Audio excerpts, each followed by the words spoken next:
아무에게도 폐를 끼치지 않은 바울이라는 제목으로 함께 은혜를 나누도록 하겠습니다. 이제 바울 일행은 2차 전도 여행 중에 있습니다. 우리 계속 사도행전 보실 때 지도가 있으시면 훨씬 입체적으로 보실 수 있다. 그래서 우리 1절을 한번 다시 보시면, 이제 빌립보에서 죽을 뻔했다가 감옥에서 이제 맞고 갇혀 있다가 하나님의 기적적 은혜로 살아났던 바울 일행은 이제 어디로 가게 됩니까? 17장 1절, 그들이 암비볼리와 아볼로니아로 다녀 통과했다는 것입니다. 통과해서 궁극적으로 지금 데살로니가에 이르러 거기에 유대인 회당이 있어서 그곳을 거점으로 들어갑니다. 그래서 한번 지도를 한번 보겠습니다. 지도를 보시면 이제 사람 그 오른쪽에 머리 위에 보시면 그 빌립보가 있고, 그 왼쪽으로 가시면 암비볼리, 그리고 또 왼쪽으로 가시면 아볼로니아, 그리고 그 옆쪽으로 글자가 좀 잘렸는데 이제 데살로니가 이렇게 나와 있습니다. 지금 세 개의 도시. 근데 이제 성경에는 암비볼리와 아볼로니아에서의 어떤 전도 내용이 기록되어 있지 않지만, 실제로 이제 성지에 가 보시면 이제 아볼로니아에 이제 바울이 전도했다고 여겨지는 곳에 기념교회도 있고, 또 여러 가지 이제 바울이 높은 곳에 올라가서 전도했다는 바위도 있음을 보게 됩니다. 이제 화면을 치워 주시죠. 이제 데살로니가라고 하는, 여러분 데살로니가 지역은 우리에게 익숙합니다. 여러 가지 이유가 있지만 성경에 데살로니가 전서와 후서가 있기 때문에 우리가 이제 입에 많이 붙은 지역입니다. 이제 데살로니가에 가서 2절을 한번 보겠습니다. 바울이 자기의 관례대로, 그러니까 자기의 습관대로죠. 이제 전도함에 있어 습관대로 그들에게 들어갑니다. 그리고는 새 안식일에 성경을 가지고 강론합니다. 말씀드렸듯이 바울은 항상 어느 지역을 가든지 간에 거점을 마련했는데 대부분 거기가 회당이었습니다. 회당이 없던 곳은 좀 기도처. 기본적으로 바울은 동족들, 자신의 유대인들에게 먼저 다가가서 그토록 우리가 기다리던 메시아 그리스도가 오셨다는 것을 먼저 전했습니다. 그래서 바울은 자기의 관례대로 유대인에게 회당으로 먼저 들어가서 얼마 동안이나 있었냐면, 새 안식일, 그러니까 안식일이 세 번이니까 뭐 어느 정도 기간인지 대충 잡아도 최소한 3주, 주일을 기점으로 세 번이나 안식일을 지냈으니까 상당히 이 데살로니가에 오랫동안 머물러 있었던 것을 보게 됩니다. 새 안식일 동안 성경을 가지고 강론을 했다. 물론 이때는 구약 성경이겠고, 그 내용이 무엇이냐면 우리 3절을 한번 볼까요? 자, 뜻을 풀어. 여기서 뜻을 풀었다는 것은 자세하게 설명했다 하는 것입니다. 여러분, 자세한 설명은 항상 오랜 시간이 걸리게 되어 있고요. 그 핵심은 무엇입니까? 구약 성경을 가지고 바울은 크게 세 가지를 얘기합니다. 메시아, 우리가 기다리던 하나님이 보내실 그 메시아, 그 구원자는 크게 세 가지를 겪게 되신다. 첫 번째는 해를 받으신다. 고난을 받으신다. 유대인들의 그 머릿속에 그리스도는 고난을 받는 그리스도가 아닙니다. 유대인들의 머릿속에는 승리의 그리스도, 그 다음에 전쟁에서 이기는 그리스도, 이방인들을 짓밟고 자신들을 회복시키는 그리스도, 그 그리스도의 상이 자신들의 머리에 있는데, 지금 바울은 그걸 완전히 뒤집고 있습니다. 그런 그리스도 아니다. 그런 메시아가 아니다. 그리스도는 해를 받으셔야 한다. 고난을 받으셔야 한다. 이것을 유대인들이 받아들일 수 있습니까? 잘 못 받아들이는 겁니다. 일단 첫 번째 관문부터 생각이 완전히 다르기 때문에, 생각이 다르다는 게 아니라 생각이 틀린 거죠. 그 틀린 생각을 깨주려고 하니까 반응이 거부 반응이 옵니다. 그래서 고난을 받고, 두 번째는요, 고난 받는 데서 그치는 게 아니라 죽는다 하는 것까지. 고난 받는 것도 이해할 수 없는데 메시아가 죽는다니요, 상상할 수가 없습니다. 그래서 여러분, 메시아가 십자가에 죽었을 때 여러분, 제자들마저 3년간이나 그분의 가르침을 받고 그분의 이적을 보고 그분이 베푸신 모든 것을 경험했던 제자들마저 어떻게 했습니까? 돌아서는 것입니다. 왜냐하면 메시아가 죽을 수가 없습니다. 근데 죽었다 하는 것을 전하게 되고요. 마지막은 뭐예요? 다시 살아나야 할 것. 그러니까 총 세 개이죠. 첫 번째, 고난, 죽음, 그리고요, 부활. 여러분, 복음이라고 할 때는 이 세 가지가 다 아우러지는 것입니다. 그 메시아가 누구냐? 바로 3절 끝에 보세요. 내가 너희에게 전하는 이 예수, 예수는 이름이니까 이 예수가 곧 그리스도, 그리스도는 이제 헬라 말이고 메시아는 유대 말입니다.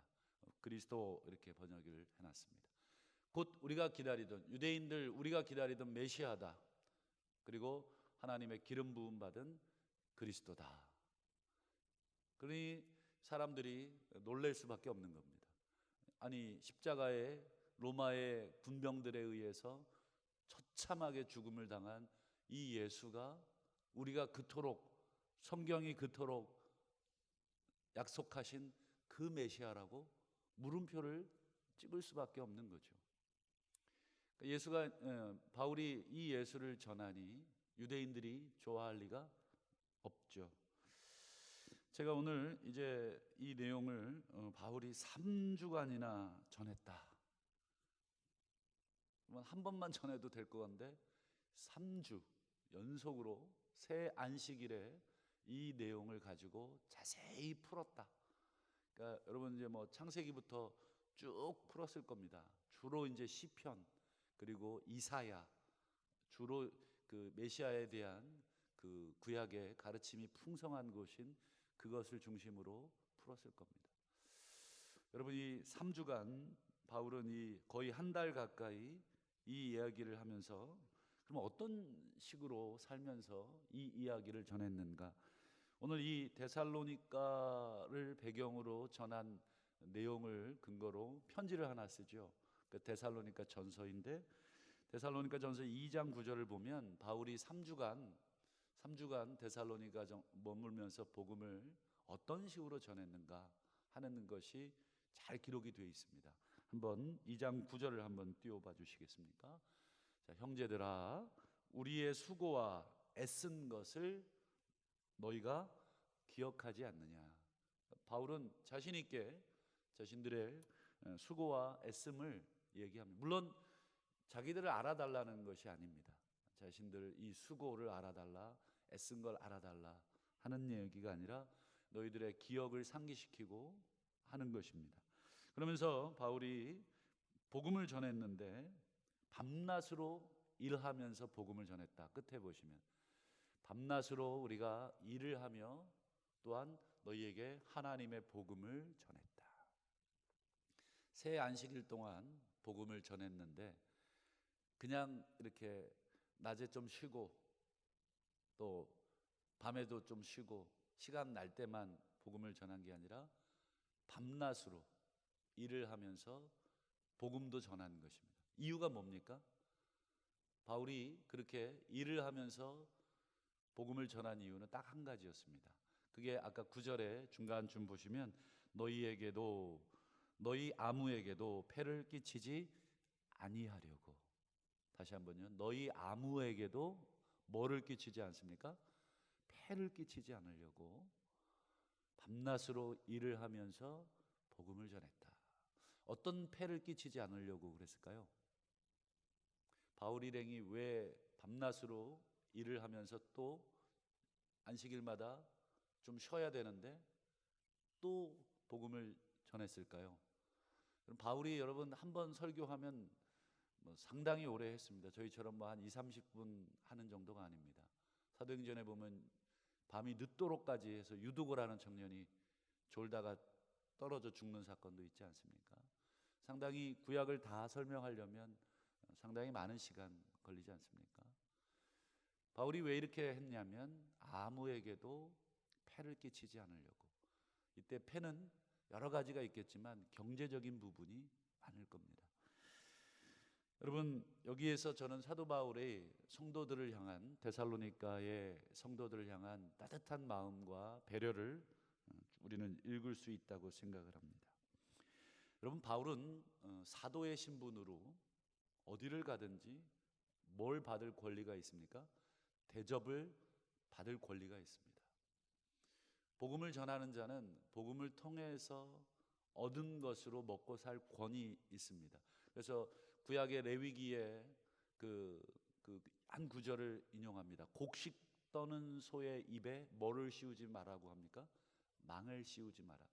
여러분, 곡식을 떠는데 곡식을 이렇게 타작을 하는 소가 있지 않습니까? 이렇게 이렇게 농촌에서 이제 요즘은 그런 거 없지만 예전에는 이제 소를 이렇게 가지고 크게 돌렸지 않았습니까? 그러면 소의 입에다가 망을 씌웁니다. 이유는 뭐죠? 주워 먹지 못하라고. 근데 그거는 성경적이지 않다는 것입니다. 왜냐하면 곡식을 떨면서 소도 주워 먹게 해주라는 거죠.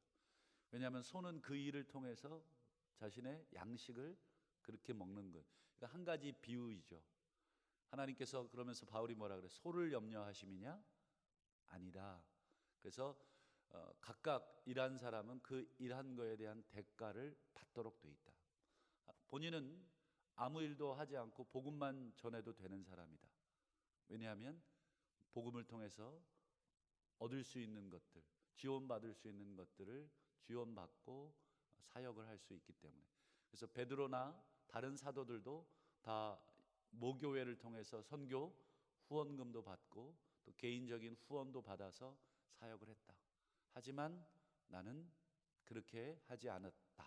이유는 너희들에게 물질적으로 부담을 주지 않기 위해서. 이 부분을 바울은 고린도 교인들에게도 좀 화가 났어요. 고린도 교인들에게는 약간의 책망하는 듯한 그 어투로 합니다. 한번 19장 12절을 한번 화면을 통해서 볼까요? 다른 이들도 너희에게 이런 권리를 가졌거든. 다른 이들이라고 하는 건 이제 여러 다른 사도들.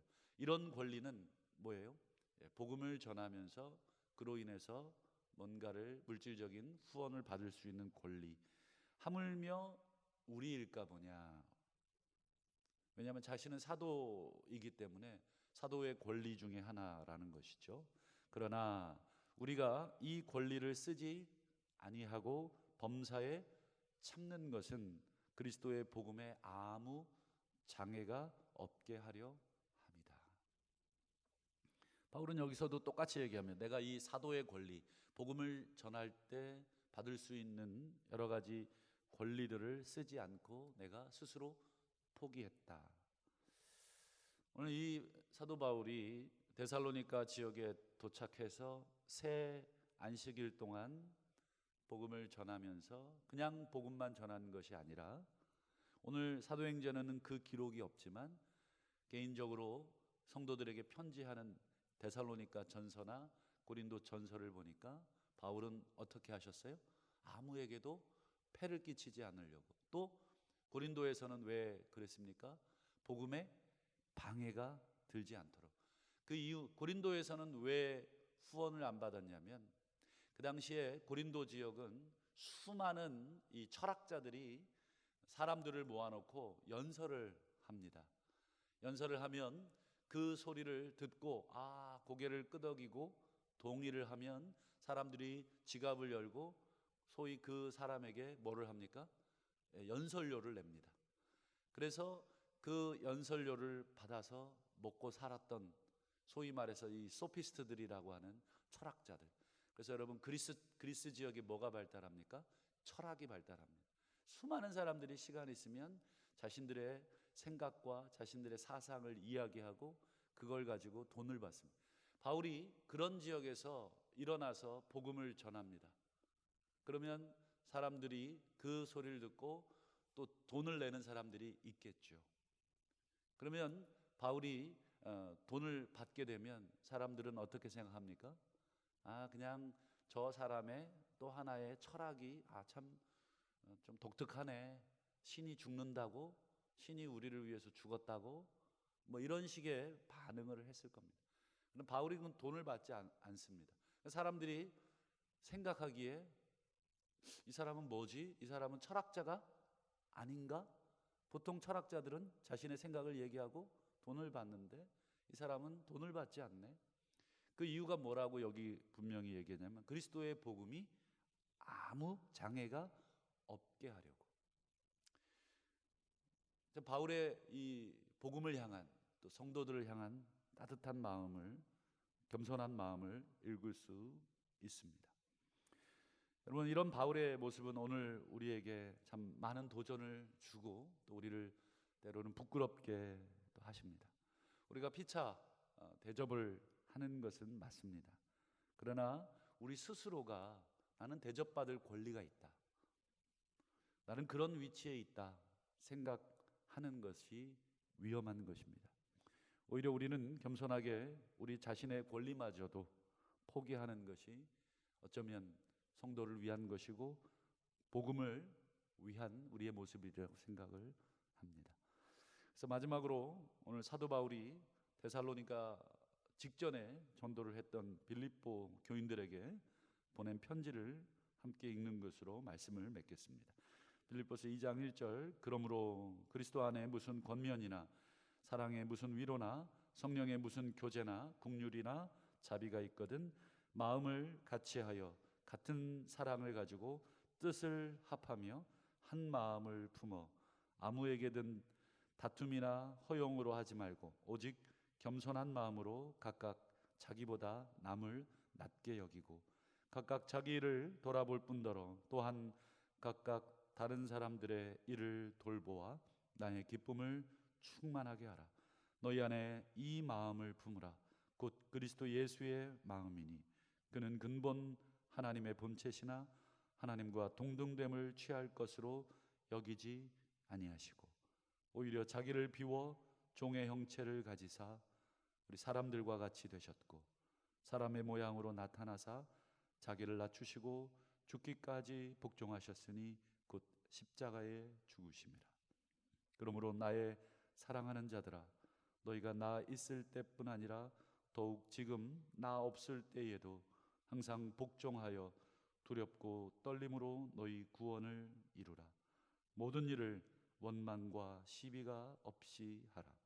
이는 너희가 흠이 없고 순전하여 어그러지고 거스르는 세대 가운데서 하나님의 흠없는 자녀로 세상에서 그들 가운데 빛들로 나타내며 생명의 말씀을 밝혀 나의 다름질이 헛되지 아니하고 수고도 헛되지 아니하므로 그리스도의 날에 내가 자랑할 것이 있게 하려 함이라. 바울은 예수의 마음을 가지고 자신의 모든 권리를 복음을 위해 기꺼이 내놓았던, 또 성도들을 위해 자신의 모든 권리를 내놓았던 그런 사도였던 것 같습니다. 오늘 하루 우리가 몸된 교회에 예배하고 또 성도들을 섬김에 있어서 바울과 같이 겸손한 마음으로 자신의 권리를 주장하지 않고 나는 이런 대접을 받아야 할 사람이라고 하는 그런 권리도 주장하지 않고 겸손히 성도들을 복음으로 섬기시는 귀한 하루가 되시길 주의 이름으로 축원합니다.